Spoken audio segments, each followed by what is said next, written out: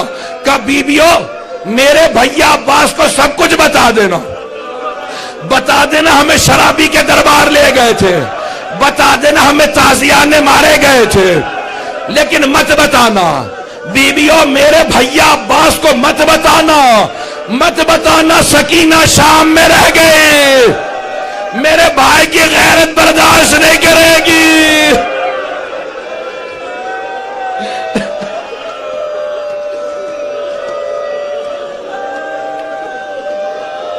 بس بھئی تابوت برآمد ہونے والا ہے. اگر 2 منٹ کی زحمت دوں, اگر سب میری طرف دیکھیں گے تابوت آ گیا, بس بھئی 2 منٹ کی زحمت دے رہا ہوں, سب میری طرف دیکھیں گے تابوت آنے والا ہے. ابھی جب تابوت آئے گا نا, وہ حسین جن کا تابوت نہیں اٹھا, امام سجاد جب دفنانے کے لیے کھڑے ہوئے لاشے پہ اتنے زخم تھے, مدینے کا رخ کیا, کہا نانا ذرا میری مدد کیجئے. پھر نجف کا رخ کیا, کہا دادا علی مرتضی میری مدد کرے. جنت البقیع کا رخ کیا ہے, چچا حسن مجتبی مدد کیجئے. اگر دیکھ سکے کٹے ہوئے گلے کے نیچے رسول عربی نے ہاتھ رکھے, ٹوٹی ہوئی پسلیوں کے نیچے علی مرتضی نے ہاتھ رکھے, قدموں کے نیچے حسن مجتبی نے. جب سب نے مل کے لاشا اٹھایا, امام سجاد قبر میں تھے, جب لاشا لینے لگے ایک بی بی کنارے کھڑی تھی. کہا سجاد ذرا آرام سے لاشا لینا, میں نے چکیاں پیس کے پالا تھا, میرا بیٹا بڑا زخموں سے چور چور ہے. ماتم حسین